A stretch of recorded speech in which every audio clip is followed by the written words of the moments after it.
Okay, I think that's fine. Yeah, that looks good. Now,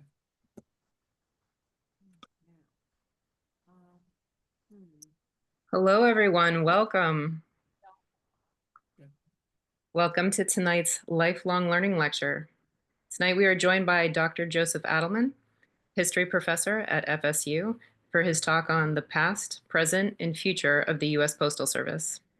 A few notes before we begin. Your mic was muted upon entry, and we kindly ask that you remain muted until the Q&A portion to avoid any unintended interruptions. A link has been added to our chat there. It's for our online evaluation form, and we appreciate any feedback on the library programs. As far as our Q&A section, we're going to let Dr. Adelman talk for about 45 minutes or so, and then at the end, we'll have time for Q&As. We just ask that you kindly wait until that portion to ask any questions. You can put your questions either in the chat or you can raise your hand and we can call on you. And now it's my pleasure to welcome Dr. Joseph Adelman. Thank you, Sarah. I appreciate the invitation and the introduction. I'd also want to thank, before we get started, Anne Roberti, who I know organizes these from the FSU side, and I'd be thanking her even if I didn't see her on the list of attendees. And thanks to all of you for joining us. We are in an era where I think a lot of historians are appreciative of people who are interested in and appreciative of thinking about the past, and the work of thinking about the past goes on. I will say, as one last note at the outset, that my work and the work that I'm building on a lot of other scholars has been supported over the years by the National Endowment for the Humanities and other organizations that are now facing some pretty severe funding cuts. And as you'll see during the presentation, the slideshow, this particular project, this particular work could not happen without the support and work of the staff at the Smithsonian Institution's National Postal Museum in Washington. If you've never been to that museum, it's right across the street from Union Station. It is a lovely little gem of the Smithsonian system, and the work that they have done to archive and preserve the rich history of the postal system and the postal service from the colonial era up to today, including operations and philately and stamp collecting, is immeasurable. With that, I will share my screen and go ahead and get started. So yeah, my goal tonight is to talk about past, present, and a little bit about the future of the U.S. Postal Service and where I think we may be headed, or at least how the framing question I would start with. So, as many of you probably know, the post office is one of the oldest institutions in the United States. It's older than the United States.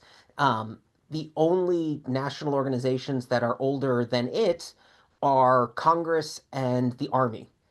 So the Second Continental Congress began meeting in May of 1775. The Continental Army was created in June of 1775. The Post Office was created in July of 1775. The Marine Corps, the Navy, every other national institution that we think of was founded later. Obviously, gone through a lot of change, from early uh, symbols through to the Postal Service. I don't know if any of you remember Mr. Zip. We'll get to him in a little while, but he's standing there right smack in the middle. Um, so today it exists as the U.S. Postal Service, which is, according to federal law, and this is a quote, an independent establishment of the executive branch of the United States government.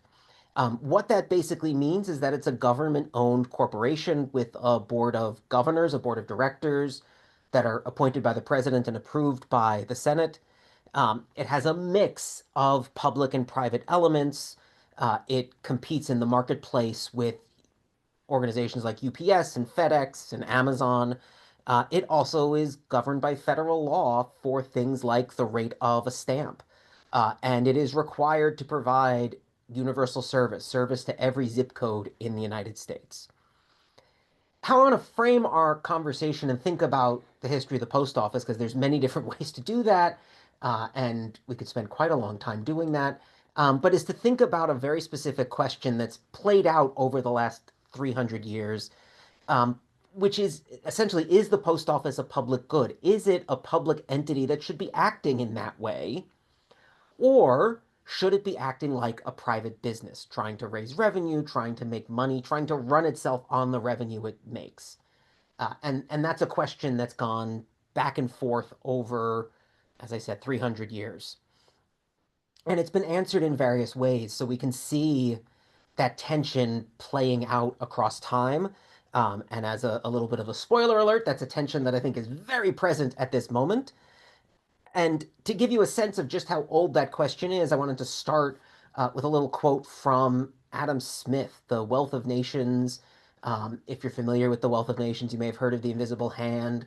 If you talk to an economist or an economic historian, it is more complicated than that. But when it came to the post office, he sort of captures really well this mixed understanding of it by describing it as perhaps the only mercantile project which has been successfully managed by, I believe, every sort of government.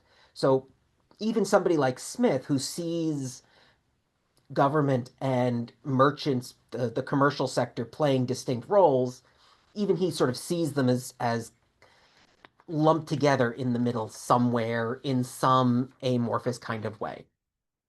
So what I'd like to do this evening is take you through some examples. This is meant to be episodic. It is not going to be thoroughly comprehensive. I want to take a look at some key moments when this question of public goods, civic service, or revenue operating business have really come out to the fore. I will add, if you're interested in leaving questions in the chat for later, I'll try to answer things at the end and just go through my talk as we're going, but you're welcome to put a question in the chat if something comes up. And we could do 45 minutes on each of these examples, so that we're being necessarily brief.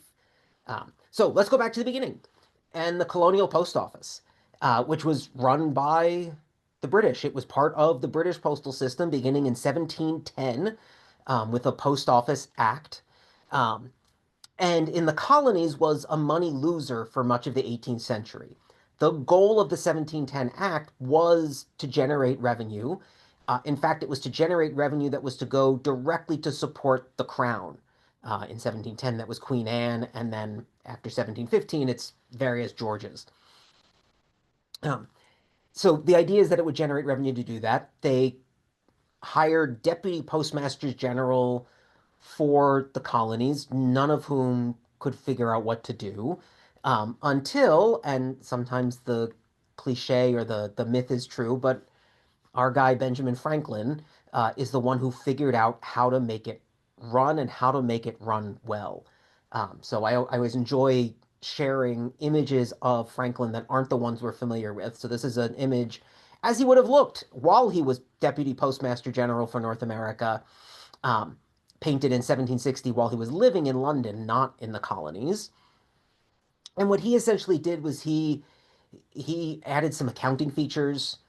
He did a writing survey of the entire system from Boston to Charleston, South Carolina, and evaluated things. Um, got the postmasters onto a system of submitting revenues. It also helped that at the moment he became Deputy Postmaster General, a war started, which made the British much more interested in supporting correspondence both within and among the colonies and across the Atlantic Ocean. And after that war, the level of commerce, the level of trade between Britain and its colonies and among the colonies, both on mainland North America and in the West Indies in the Caribbean, um, grew fantastically. So this system that was designed to generate revenue, but very much part of the government and with a very specific purpose for that revenue, Franklin made that work. During the Revolutionary era, that makes it a target for the Patriots. It is, or was at the time, the communications network. It was the way to engage in large-scale, long-distance communication. You could send things with a friend, which people did. Excuse me. you could send things. Yes, ma'am? The closed captioning is not working. Ooh, You have to enable it so I can watch what's being said. sure. Sarah, are you able to work It's on that working from for your? me. It's working for me. Yeah, the closed caption is on. If you want to take a look in the at the bottom of your screen, it says more with three dots, and it says captions, and you go under captions and you do show captions.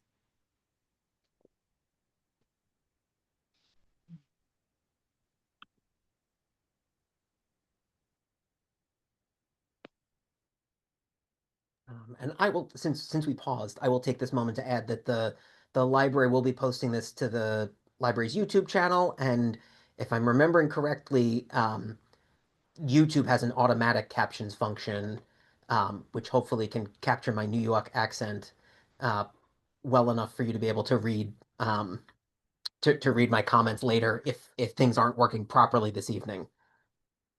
Uh, okay, so Franklin is with the British colonial system. Um,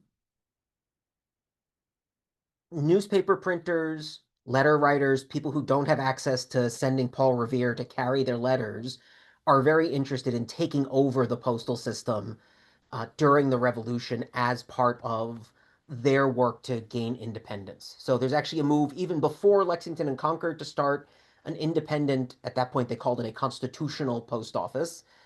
They were worried about censorship, and they were right to worry about it. The British were, in fact, opening letters. They were worried about things not getting through. And then once the Continental Congress begins meeting and shooting has started, they begin what they then call a continental post office. They put Franklin in charge of it because he knows postal systems better than any other American. But what they do is actually basically just adopt wholesale what the British had been doing. Most of the British colonial postmasters were patriots and became American continental postmasters. The riders are the same. The postage rate system was mostly the same for the first several years. And during the Revolution, there's lots of issues. The routes are almost entirely along the coast. Massachusetts is pretty rare in having an inland postal route that goes from Boston to Worcester to Springfield and then down the Connecticut River Valley, US Route 20, which um, we call Boston Post Road, was a post road in the 18th century. But that's one of very few. Um, there's one that runs inland from New York City north to Albany. There's one that runs west from Philadelphia into the farm country out near Lancaster, Pennsylvania. And that's about it. Everything else is just along the coastline. Essentially, what's now US Route 1, for those of you who are Google Maps aficionados. Um, so, the Colonial Post Office, the sort of basic idea is the government's the only one that can do it, but it should be generating a surplus, should be generating a profit that we can use to some other purpose. Um, that changes after the revolution with the establishment of the US Constitution. Yesterday, by the way, was Constitution Day, so happy birthday to the US Constitution. Um, if you don't remember your US civics classes from whenever, Article 1, Section 8 is known as the enumerated powers section, and that it lists the powers, it enumerates the powers of Congress. Among those is the power to establish post offices and post roads. So the constitutional framework that's set up um, puts the power of the postal system in the hands of the national government very clearly. Uh, doesn't put a lot of specifics on that. It actually takes a few years for Congress to get to actually firmly setting the post office department on its own footing. That takes until 1792, when they pass a law that's known as the Post Office Act of 1792, um, which does three really important things. And this, I want to make sure I give credit, is directly drawing on the scholarship of a historian named Richard John, who published a great book called Spreading the News about 30 years ago. So it does three things. One, and I'm going to start in the lower left, even though PowerPoint decided that was a lower left point, is it provided procedures for expansion of the postal system. So Article 1, Section 8 says you can establish post offices and post roads. The Post Office Act says how that's going to happen. It says that Congress is going to approve a list of new post offices.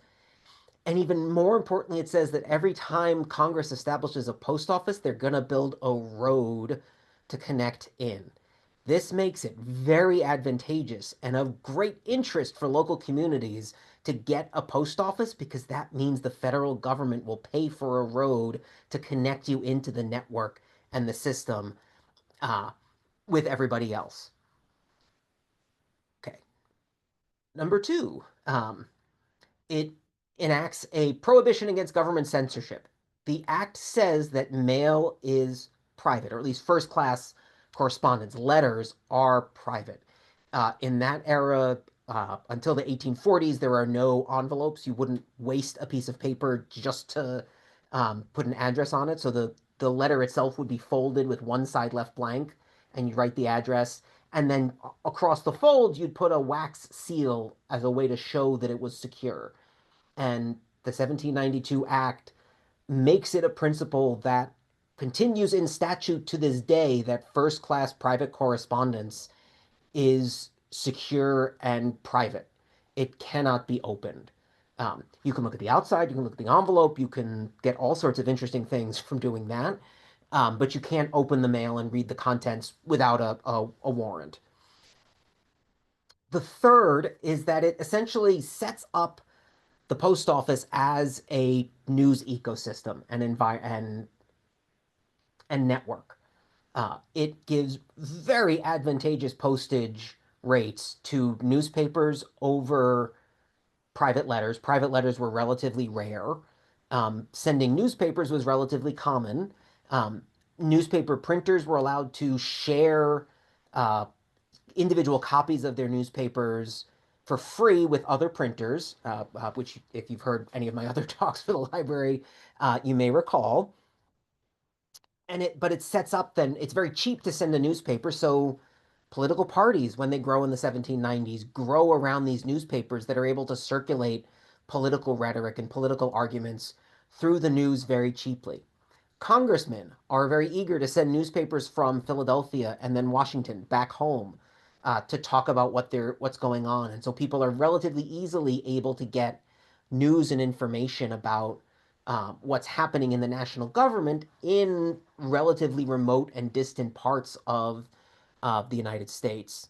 Um, until the 1840s, when postage rates were lowered for letters, people would sometimes try to sneak. You weren't supposed to do this, but people would sometimes try to sneak, and they would send, their cousin moves to Ohio from Framingham, and they would write a little note in the margins of a newspaper and then try to mail it at the newspaper rate.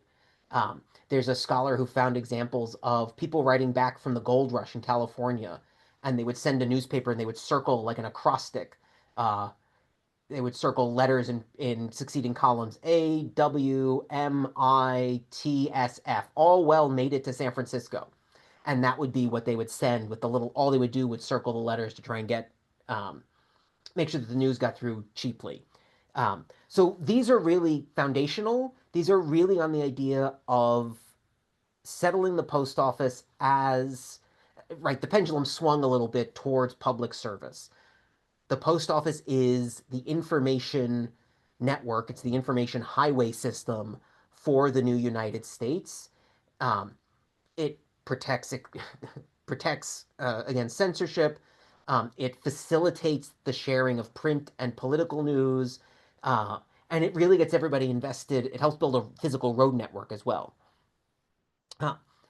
As we move into the 19th century, there's a couple different ways that things play out. So what we know is usually westward expansion causes some pretty significant issues. So in 1848, at the end of the Mexican War, uh, Mexico cedes as part of the treaty settling the war most of what is now the Southwest United States to the United States. And the United States adds territory that is now California, Nevada, Utah, Colorado, Arizona, and New Mexico.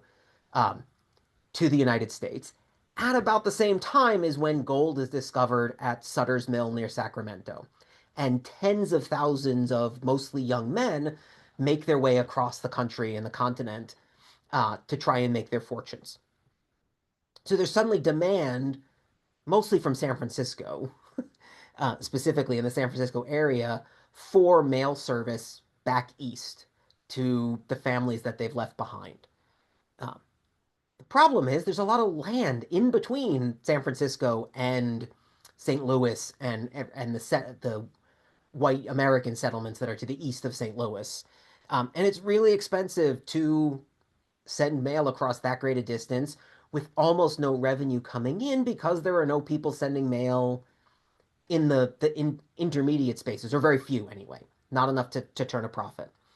Um, you do get some private companies, so American Express, Wells Fargo, place organizations that we know as banks and financial companies today got their start as express mail companies, express service companies. The Butterfield Overland Mail Company is another famous one that did not survive with its same name.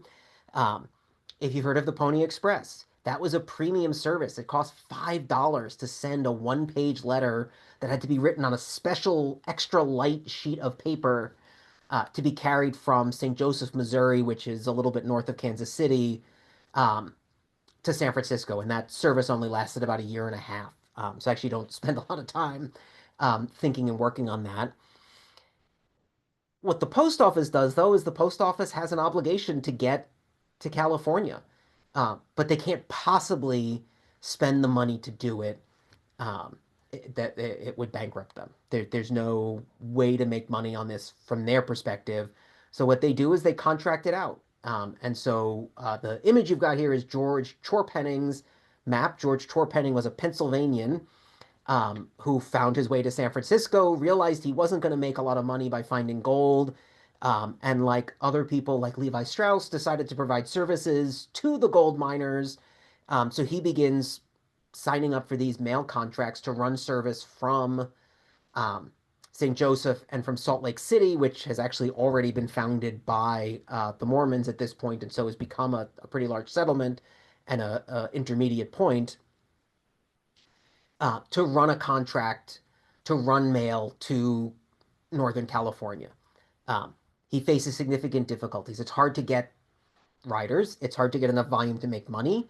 Um, he is riding across, and his riders are riding across significant tracts of land that are claimed by, controlled by indigenous peoples. Um, the post riders become targets in part because they are seen as signs of impending white settlement, and it's a way of disrupting for indigenous peoples who are trying to fight back against land dispossession. It's a way of fighting back to disrupt mail services. And so on this map, you can't possibly see it, but you can notice maybe that there's a little handwriting in various places.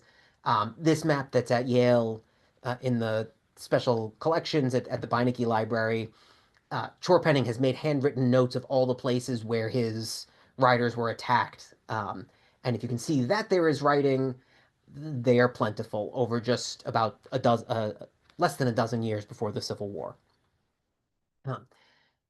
These overland mail routes are critically important to the United States as a way to think about making connections across the nation, right? They still have that idea, but they realize that they can't do it without making these private arrangements.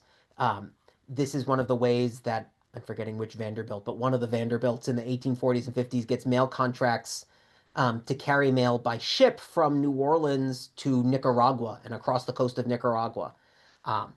They've already been talking for about 30 years about ways to build a canal across Central America in various places, and by they, I mean people with an adventurous spirit and more imagination than engineering know-how. So there's a train that gets built across a rather narrow part of Mexico. There's a train that goes across Nicaragua for a little bit. And these various other private companies. So they're thinking about it as we have this obligation, but we need private enterprise to be able to manage some of these, ironically, less profitable entities. The Civil War then actually provides the example I find the most fascinating, because the Confederate post office, um, when the Confederacy gathers in Montgomery, Alabama to write a new constitution for their government when they secede from the United States government and claim to start this new nation. They take the 1787 U.S. Constitution and make a whole bunch of changes. Um, Most of those changes, the ones that are most obvious, are that they add protections for slavery and add explicit protections for slavery. They use the word in ways that the 1787 Constitution does not. Um, they also, in the enumerated powers section, added to the postal establishment, Congress shall have the power to establish post offices and post routes, but, and this is where they add, the expenses of the post office department after the first day of March in the year of our Lord 1863 shall be paid out of its own revenues. So, to translate that from legalese back to English, they give the post office 2 years to figure out how to run itself as a profitable business. Um, the man who gets appointed postmaster general is a man from Texas named John Reagan. Uh, no relation to the president of the 20th century, so far as I've been able to tell. Completely different set of families. Um, he's an interesting character too. He was a unionist. He favored union until very late in the secession debate process. Um, there's a big problem with what the Confederate States tried to do with the post office. Um, in 1859, if you go back and look at the Post Office Department's annual report, which I know people may do casually from time to time, they're on Google Books. Uh, the Confederate States were a profoundly unprofitable portion of the postal system. The postal system overall across the United States was turning a profit, but it was turning a profit in, I always compare this to Amtrak. It's like the Acela corridor, Boston, New York, Philadelphia, Washington. They were making a lot of money on that. New York to Chicago, they were making money on that. Most of the rest of the postal system was losing money. In particular, the much more rural, much less commercialized 11 Confederate states. Um, so Reagan had a tall task ahead of him, but they took as an organizing principle of their postal system that it should be revenue based, that it should not be supported by the government. So a couple things happen. One, Reagan asks for more time consistently, but is able to do it. The Confederate Post Office does eventually turn a profit in 1864. But to do that, he has to do a lot of things that are really damaging to Confederate communication. I am not making a claim that the Confederate Post Office is why the South lost the Civil War, um, but it certainly doesn't help if you have trouble getting news and information around your nation at war, if you have trouble delivering correspondence from one part of the country to another. Uh, so there's great cost to the system, and as soon as he turns a profit, members of the Confederate Congress start accusing Reagan of being corrupt and skimming off the top. So there's a little bit of a no-win for him in this. And at the same time, even as Congress, their constitutional convention, their framers say the post office is a business and it should run as such, the Confederate Congress spends the next 4 years talking about exceptions to that. Well, we have to give free postage to the soldiers, or maybe we don't. We have to give free postage to members of Congress, or maybe we don't. I don't know. They offer what's called the franking privilege. That's what free postage is to the widow of U.S. President John Tyler. Tyler was a Virginian and stayed in Virginia after secession and died there in 1862. And they offered the franking privilege to his widow. Um, so there's all these ways in which, even as they say we want this to operate a business, they're then undercutting themselves, making it more difficult. Um, they do still operate.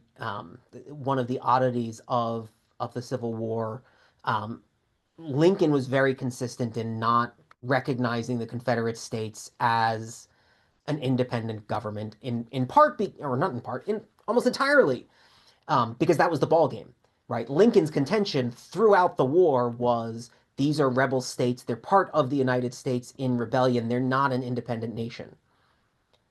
um, and yet the U.S. Post Office and the Confederate Post Office did have some dealings back and forth, especially in early 1861, of cleaning up ledgers, of making sure there were ways for mail to get across lines.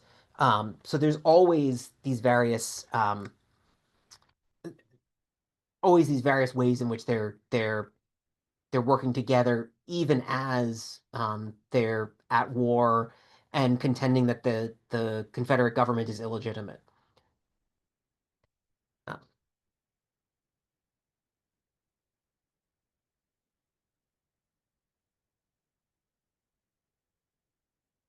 um, the war then leads in the last part of the 19th century to a bunch of innovations, um, almost all of which connect by seeing the post office as a key government institution.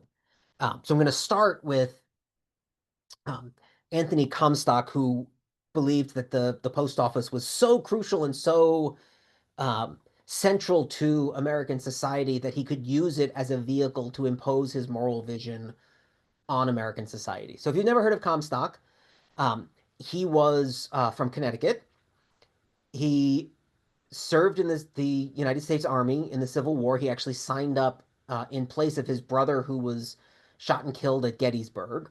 Mostly served on garrison duty in Florida for his time in the Army, and was disgusted by what he saw around his fellow soldiers.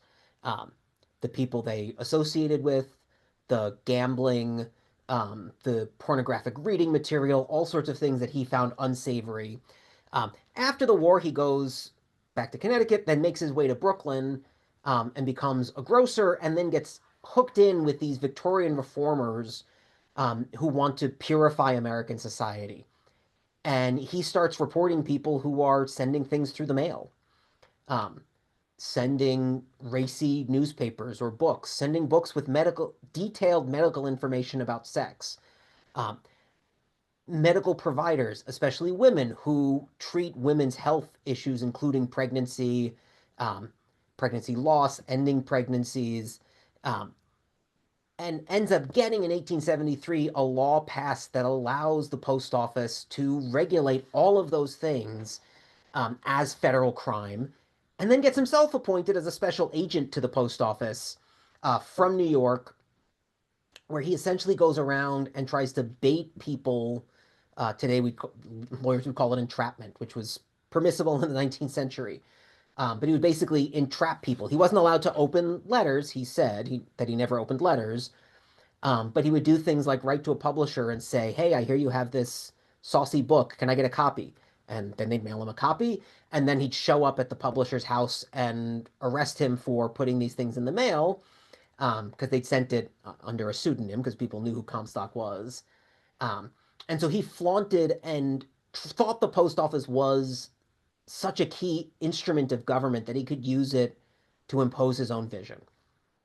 Um, I start there so we can move to more positive things, because there are three pretty significant ones um, that I'll talk about in turn that progressive reformers use, again, as a way to shape society and a way to make society function in a way that they see as better. And those are money orders, which still exist, the railway mail service, which mostly does not, and the postal savings system, which also does not. So the postal money order system started during the Civil War. United States soldiers were getting paid, and they had no way to send. They're stationed in Kentucky or in Florida or in Virginia or Tennessee. They have no way to get money back to their families safely back to in Massachusetts or Michigan or wherever. Um, so the money orders is they use the network of the postal system to be able to send money. So instead of sending cash, which is not terribly secure and can get stolen quite easily, um, you send a piece of paper that is made out to a specific person in a specific post office, and they have to go to the post office in Knobscot and pick up the mail, and their son has sent them a letter and a postal money order for part of his salary, um, to be able to be cashed in. Um, Millions upon millions of dollars um, change hands this way, and it wildly facilitates um, the exchange of small amounts of money across the nation. Um, Really, after the Civil War, but even a little bit during, the post office institutes a railway mail service. This again is a place where they're looking at public-private partnerships. Railroads are not nationalized. They are owned by private companies. So they work with private companies to attach mail cars. And you can see on the image, the full color image is actually from the Postal Museum. They have a railway mail car right smack in the middle of the museum that you can walk into and take a look at, and try to see how quickly you can sort mail, so that down at the end of the hallway, at the end of the car, those pigeonholes are all mail sorting, which you can see in the black and white image on the right is mail clerks working on the train as the train is moving between Chicago and Minneapolis to sort mail.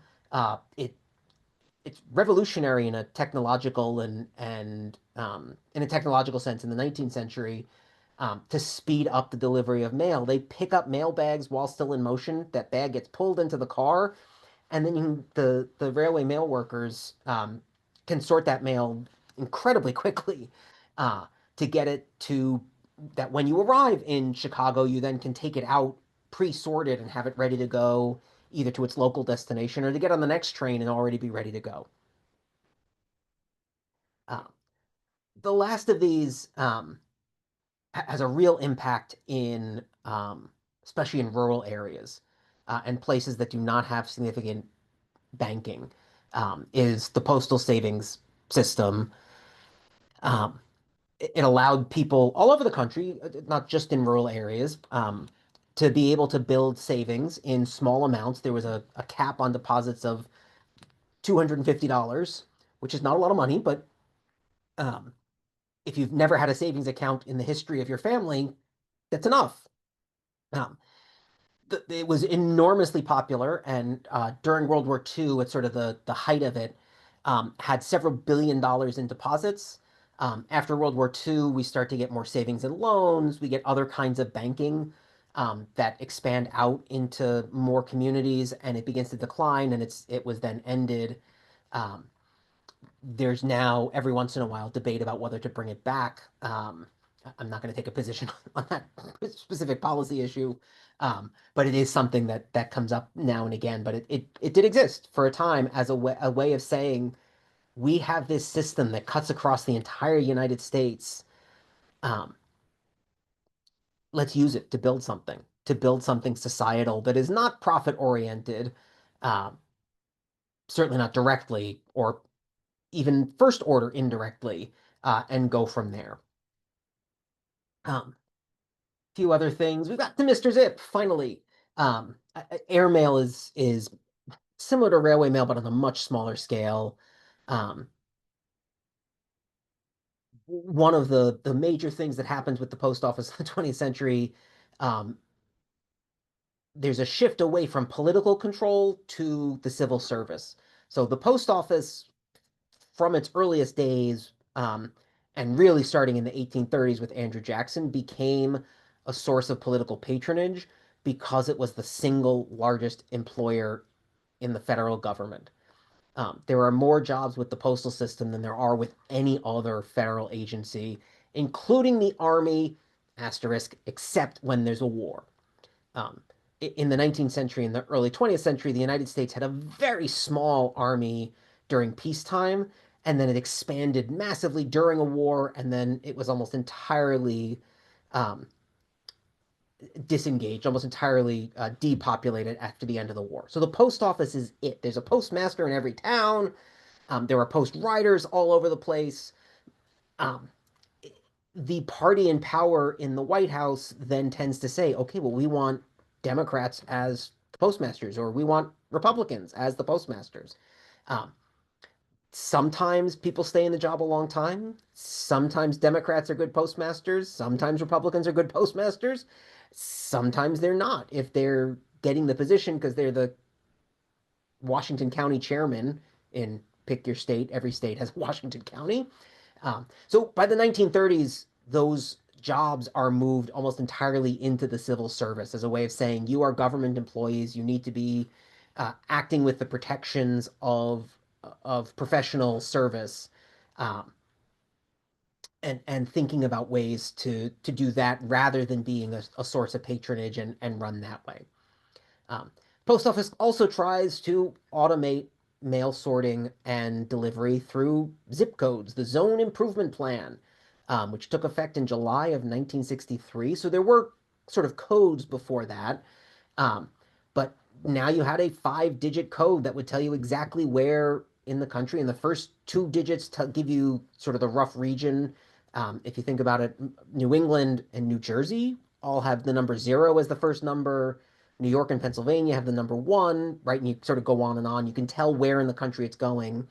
And Framingham, of course, has, I think, actually 3. There's an 01, 02, and 03. Although I don't recall exactly what the 03 goes to. I think it's 01 is north of Route 9 and 02 is south of Route 9.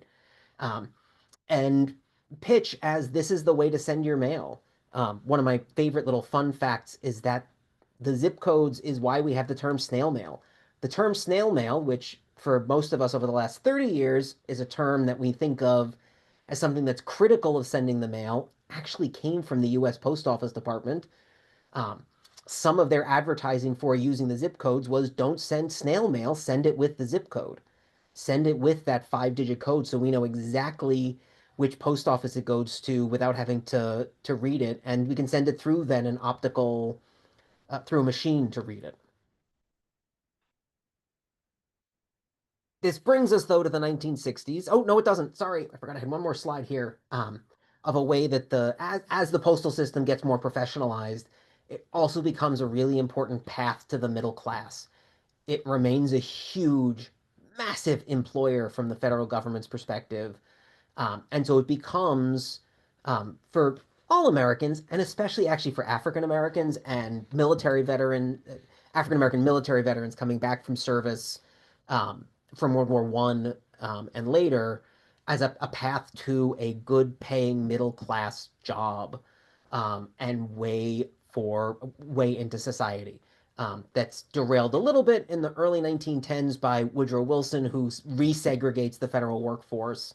But both Republican and Democratic administrations pursue this as if not explicit goal, they're certainly not trying to stop it, other than Wilson, um, of allowing this to happen, of it becoming a good pathway, um, for African Americans. Now I will talk about the specifics of the 1930s. Um, the zip codes are an attempt to try to fix what was becoming a problem, which was that they didn't invest enough in the system. The machines were outdated and antiquated, and starting to break down. In 1966, mail delivery stopped entirely in Chicago for a week and a half, kind of an important hub for mail delivery and distribution. So President Lyndon Johnson appoints a commission, almost entirely from a corporate background and led by the former chairman of AT&T, a man named Frederick Capel, um, to come up with a suggestion. And they actually come up with this suggestion of let's spin off the post office department into a privatized postal service. So I put toward postal excellence, which is their 200-page report. I'll spare you the details. Letter carriers, a lot of the unions opposed this. This is the 1960s when they're in the middle of a fight for collective bargaining rights.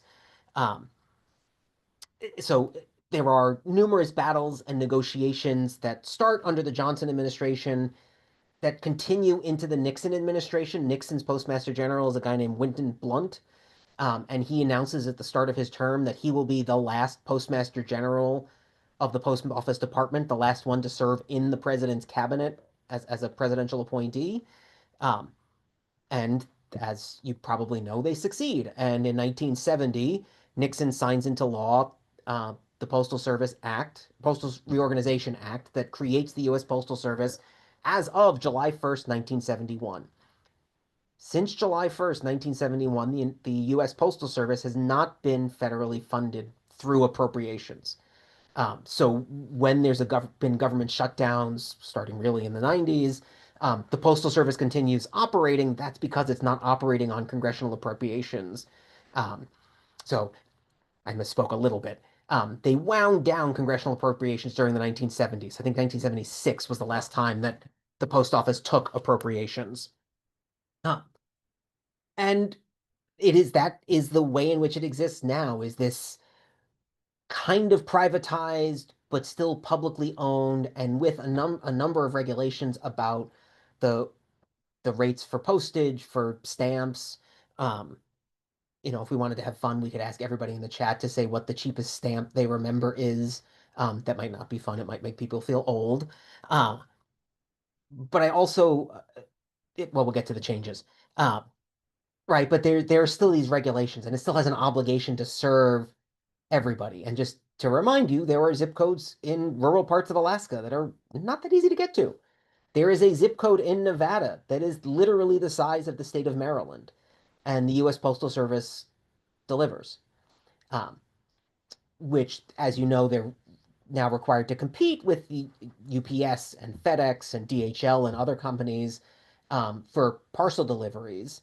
But one of the reasons why, at least until the pandemic, which changed some things about delivery, you'd often get those deliveries, even if you ordered it and it had a UPS tracking number, the Postal Service, the mail carrier, would bring that to your door because they had contracted with those companies because they provide the last mile of service, um, less in Framingham and heavily populated areas, but even more in rural areas. They are the ones who are required to deliver everywhere, regardless of the cost. So what we've seen since the 1990s is a push towards privatization. And so this is now I'm sort of moving from the past to the present. For a historian, 2006 is the present. And thinking about the future.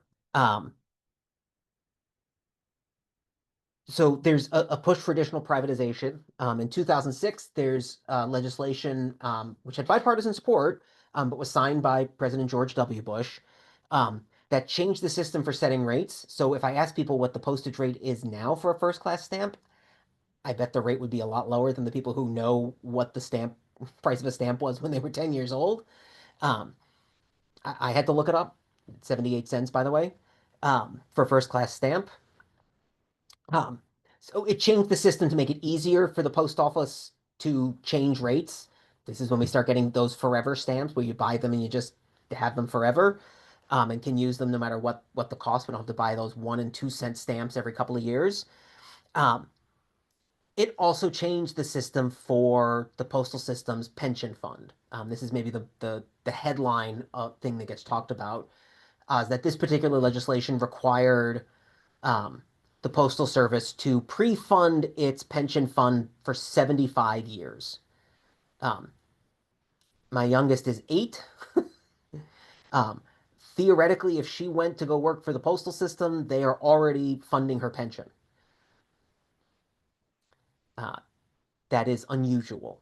And I will leave it there. It is also the moment when the postal system went from running in the black, it was still profitable in 2005, to running deficits every single year and borrowing money to make up the difference since then.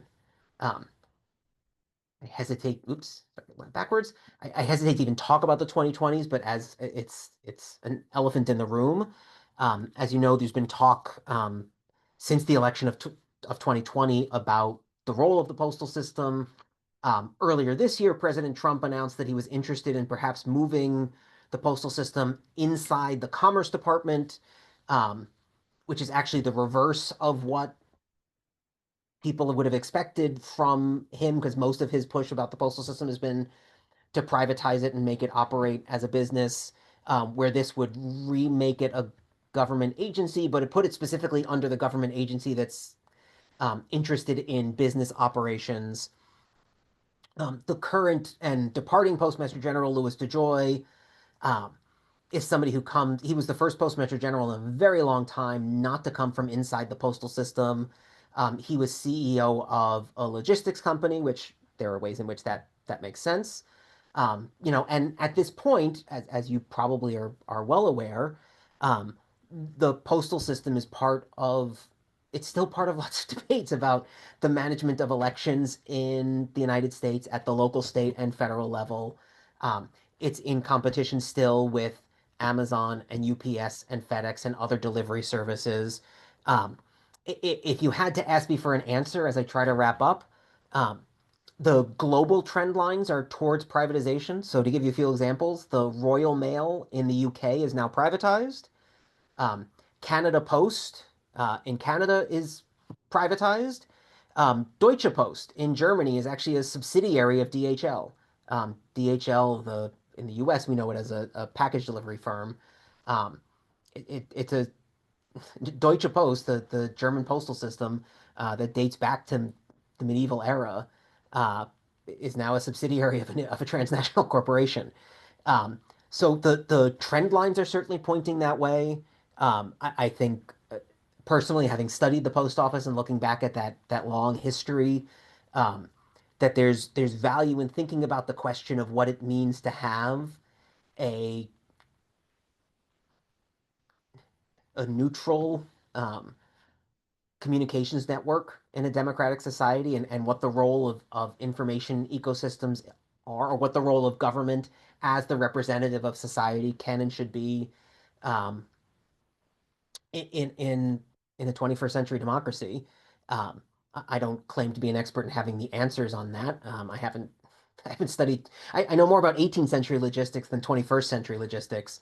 Um, the trend lines say probably privatization, but on the other hand, the trend lines have been saying that for 30 years and it hasn't happened. So I will leave you with that question and thank you all, and I'm happy to take a few questions. So it looks like we have a few questions in the chat right now. I'm just gonna to take a look and pick one. So we had someone wondering about lost mail, particularly gift cards, and how long lost mail stays in limbo. Ooh, um, this is where I'm going to lean back on my experience as a historian and say I don't know exactly what the law it says today um, about lost mail and the exact length of time that they try to keep in. So what they do is when you mail something, um, the envelope goes through a machine reader that tries to figure out the address. And so that they love if you use stickers, right? If you print it, if you print it out on a computer or use a mailing label that's printed. Um, and if you handwrite to write it really as neatly as you possibly can. So what happens is it goes through the feeder. Most of the mail goes through that way. If not, then it goes through to a second and third process that I think ends up with a human being looking at the mail and trying to figure it out. So they do try. Um, they don't give up. If it ends up undelivered, undeliverable, it goes to a dead letter office and sits there for some amount of time. I honestly do not know today what the amount of time is before uh, something would happen to it if it was something like a gift card. Um, so if you're looking something, you can call the post office. Um, and if you're worried about it, I think I heard a postal system talk once where somebody suggested, write the addresses in all caps because that's easier to read. Write with a blue or black pen, that's easier to read. Um, Ask somebody with good handwriting to do the envelope. Don't let your 8-year-old do it. Um, And I have another one from the chat. yep. It's during which years was mail delivered twice per day? What was the reaction when the post office went to one time per day? Oh, well, this is the historian's favorite answer is it depends. So in some places in New York City for a time, it was delivered 4 or 5 times a day. That you could actually have a within the day correspondence going um, across the city. Um, so let me back up and do the really quick history of delivery. Delivery of mail doesn't really start until also the Civil War. It starts in Cleveland, of all places. Um, City delivery. Before that, you had to physically go to the post office to pick up your mail. Everything was there weren't post office boxes, but that was the sort of way it was you'd go and stop in and say hello and see, do you have any mail for me? Um, and so urban delivery starts in the 1860s, first in Cleveland as an experiment. Um, in New York City, they try and experiment briefly with pneumatic tubes, right? The tubes that if you go to the bank and you do the drive-through and it goes and right like sucks the thing through the that somebody had a vision that they were going to build pneumatic tubes all across Manhattan. It didn't pan out. So mail was delivered many times a day, sometimes in the bigger cities. In rural areas, it takes until 1890s, early 1900s before rural free delivery starts. If anyone's old enough to remember, Andy Griffith, Mayberry RFD, rural free delivery.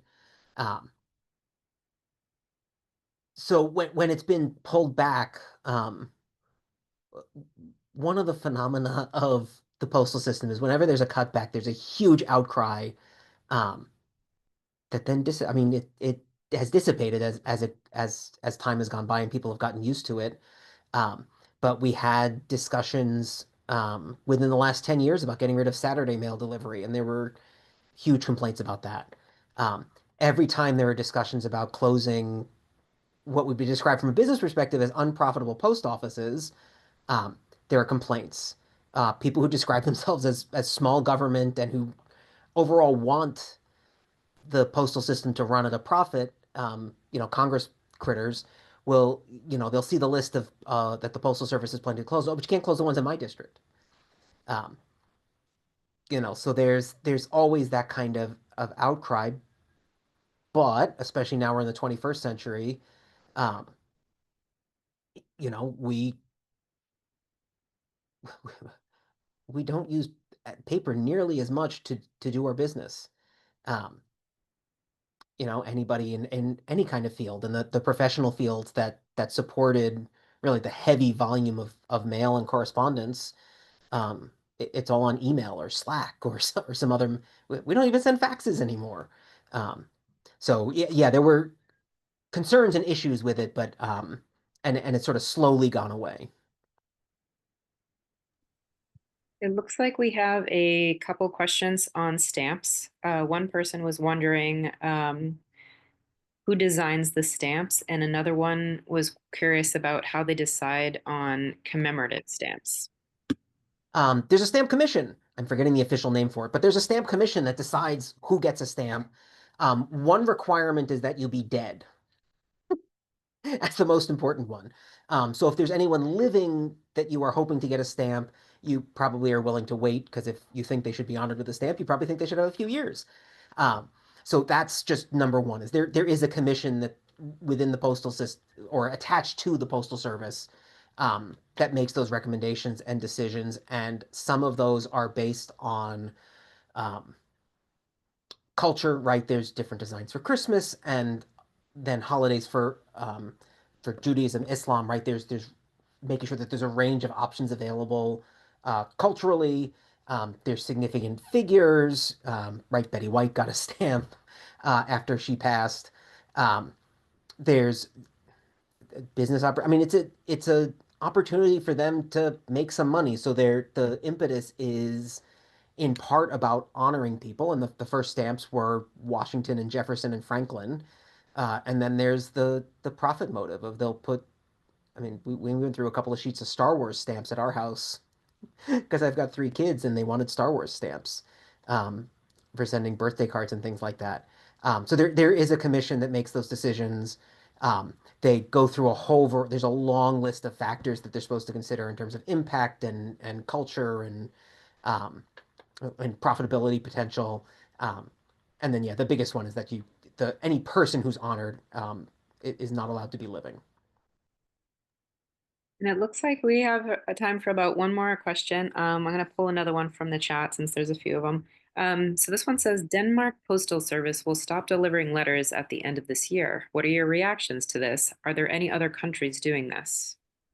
There are countries starting to move in that direction. I will again say that my knowledge is more limited once we get outside the United States. Um, but it's the reasons that you don't need to be an expert or have studied the history to know, right? People are sending fewer letters, fewer birthday cards. The credit card companies are pushing to do paperless billing, and so we're getting fewer bills in the mail, and we're not paying our bills with nearly the same frequency by check and putting the check in the mail. It's online payments. Until the pandemic, packages were really what was supporting the postal system. Um, since then, what's happened, the number of packages hasn't gone down, but Amazon built up its own delivery service, and so they're not using the postal system nearly as much. Um, but it's not terribly surprising. There's not. I have enjoyed getting letters. I don't know when the last time I wrote a letter is. I'm a little old-fashioned that we still send some birthday cards by mail. Um, and I don't know, even among this group, how many people have sent more than one letter in the last year. And certainly, even if this group it's pretty high, it's much lower than it used to be. So as a practical matter, like it doesn't surprise me, even if it makes me a little sad. Well, thank you very much, Dr. Adelman, for joining us tonight. And thank you for everyone who tuned in. Our next lifelong learning lecture is going to be on October 2nd with Helen Heineman.